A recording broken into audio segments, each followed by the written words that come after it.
You are wet, pale, the size of something that doesn't matter yet.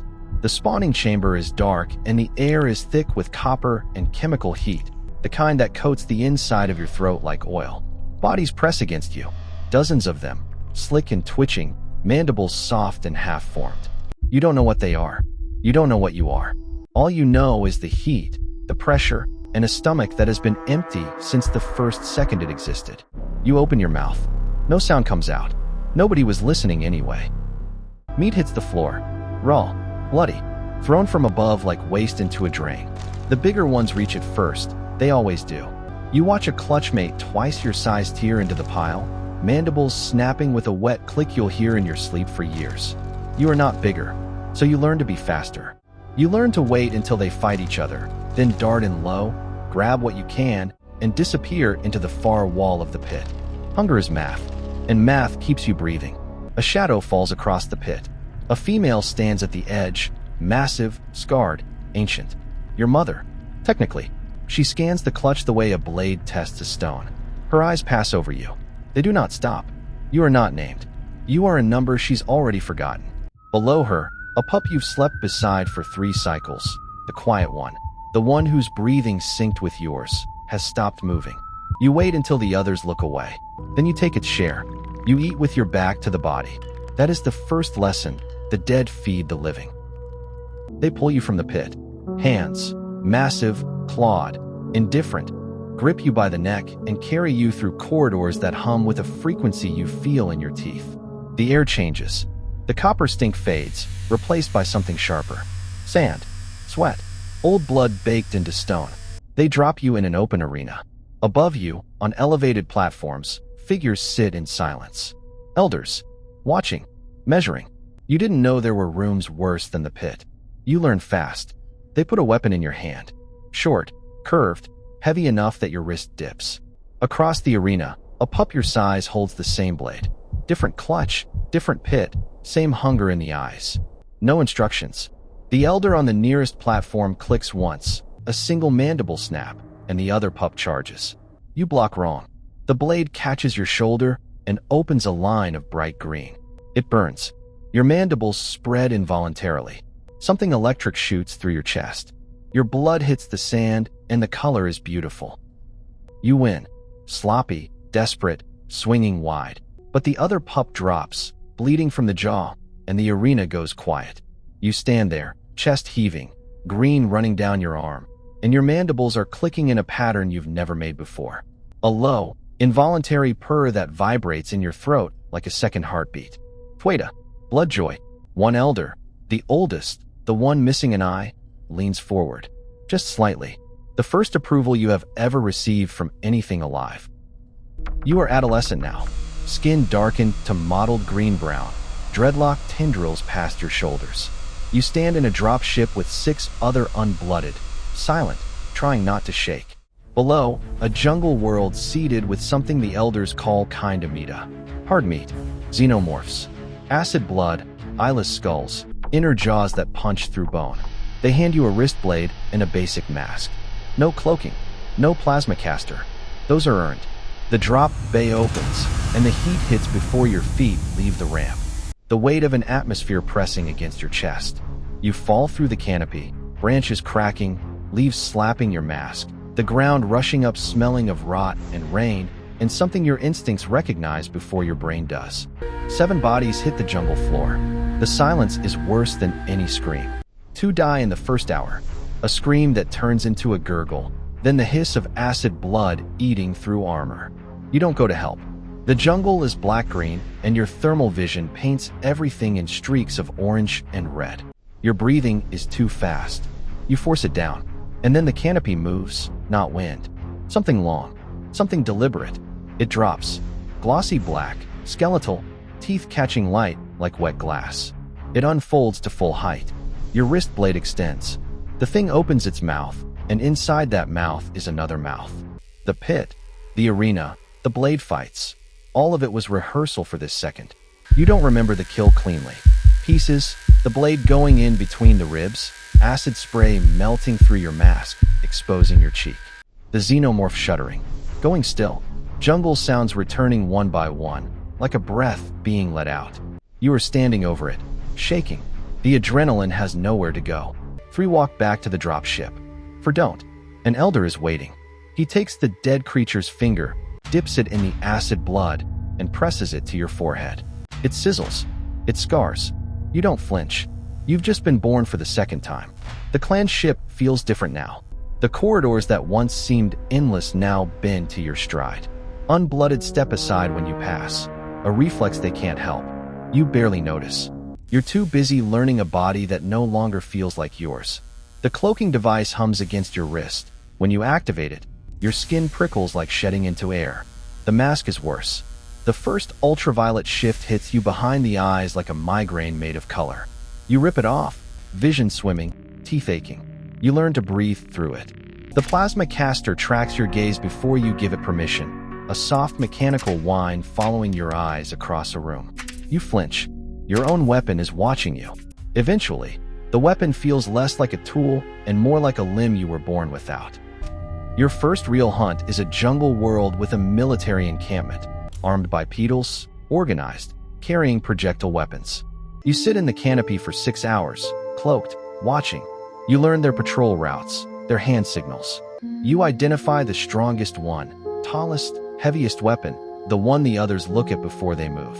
That is your target, because the code demands it. Kill the armed, spare the unarmed. Never touch the sick, the pregnant, the young. A kill without honor is evidence of weakness. You decloak, just for a second. His eyes go wide. He raises the weapon. Good.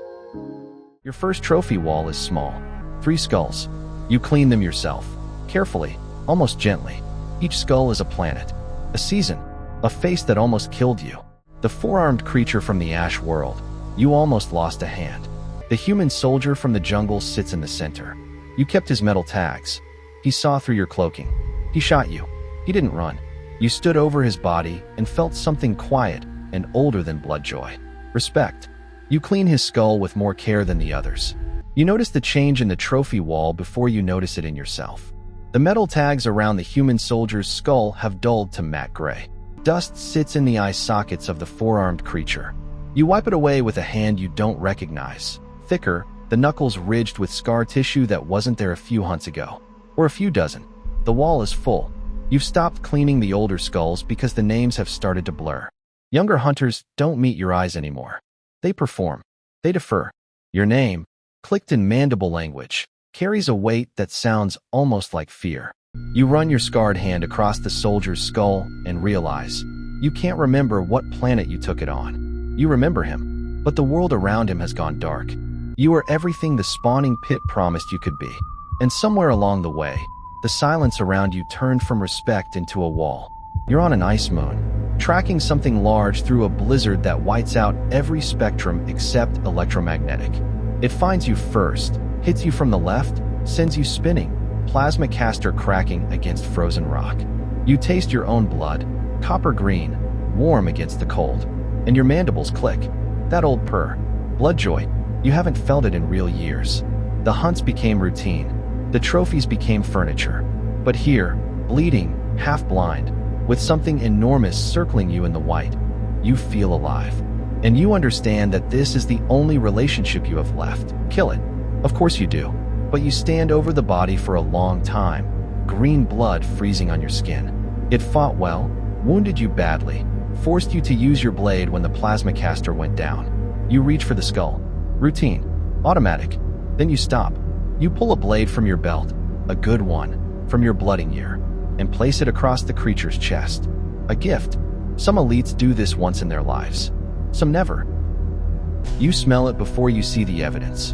An asteroid colony, mining settlement, civilian population. Something has been hunting here. You find the trophies stacked in a cave. Skulls. Small ones. Unarmed ones.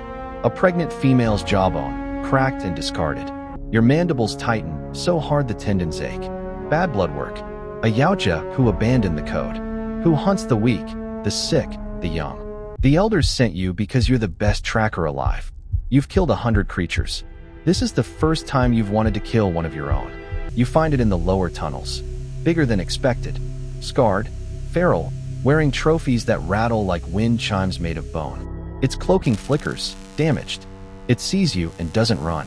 It clicks. The language is broken but clear. You hunt me? For following the old instinct without the pretty rules. You circle. It circles back. Then it says the thing you will never repeat. The code is a leash. I am free. You feel it too.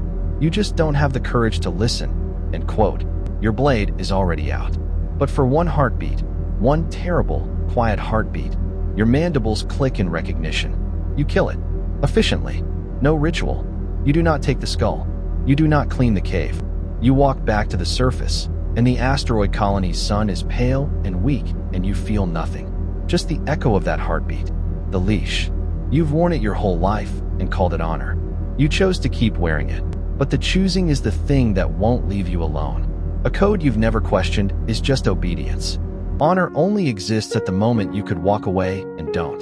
You never tell anyone about that heartbeat. It sits in you like a scar nobody can see. You sit on the platform now. The same elevated stone where the one-eyed elder leaned forward for you all those years ago. Below, unblooded pups swing blades at each other in the training arena, and you watch the way you once dreamed of being watched. One of them is fast, small, underfed, darting in low the way you used to. She bleeds a larger pup across the jaw, and her mandibles click in that involuntary purr. Bloodjoy, you remember. Your hand goes to the blooding scar on your forehead, faded, buried under decades of newer marks, and you feel something your language doesn't have a word for. The closest human translation would be tired. Bone deep, soul wide, the kind of tired that sleep has never fixed and never will. They gave you the wrist device when you took the rank. The young ones think it's a communicator. It's a nuclear charge, compact, powerful enough to vaporize a city block. Every elder carries one. The final law states, no hunter shall be taken alive. No technology shall be captured. Your death must erase your presence. You test it every morning. Click armed.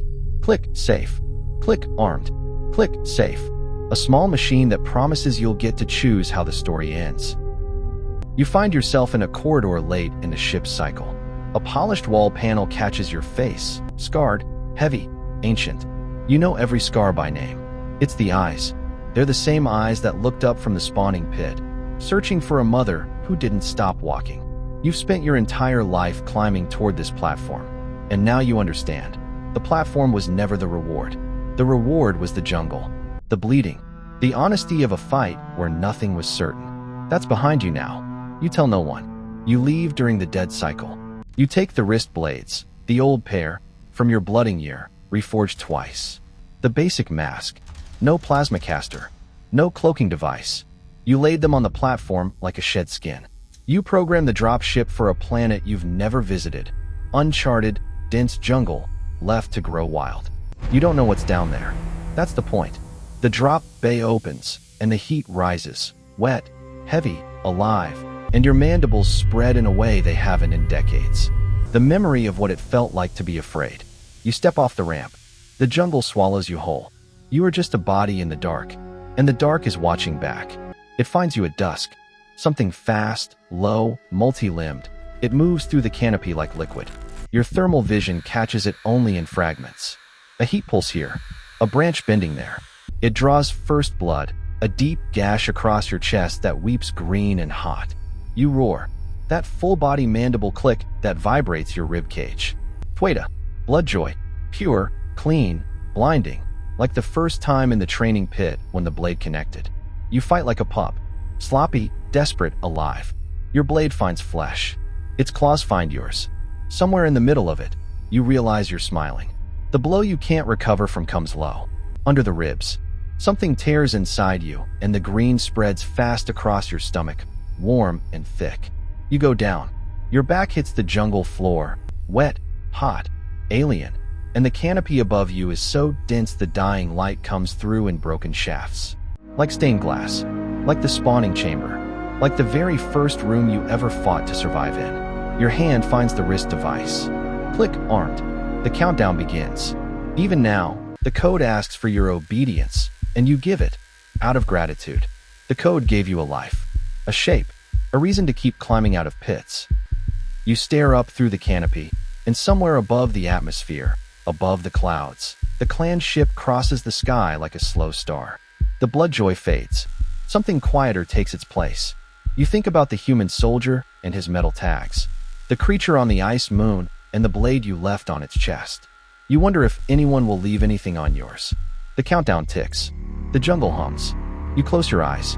The hunt is finished. The jungle burns white for a fraction of a second. Then silence. Then the insects come back, cautious at first, then all at once, reclaiming the frequency, filling the gap you left in the noise. The jungle doesn't mourn you. It barely noticed you were here. Somewhere, on a shelf, on a ship, in a species you never learned the name of, your skull sits. Cleaned, polished, placed between others on a wall that tells someone else's story now. The acid burn scar on the forehead is still visible, faded, smoothed by hands that studied it without understanding what it cost. You were a hunter for your entire life. Now you are a decoration. The thing you spent decades collecting is the thing you became. The final, inevitable punchline of a life built on taking. And in a spawning pit, on a clan ship crossing the dark between stars, a pale, slick, unnamed pup opens its mandibles for the first time and screams. The chamber smells of copper and chemical heat. Meat hits the floor. The bigger ones reach it first. A female watches from the edge. Counts. Assesses. Moves on. No one picks the small one up. No one checks if it's breathing. No one tells it the rules. But by the second feeding cycle, it already knows. The pit is not a nursery. It is an audition. And somewhere, in the marrow, in the blood, in the ancient wiring that no amount of starlight can reach, the hunt has already begun. It just doesn't know it yet. None of them ever do.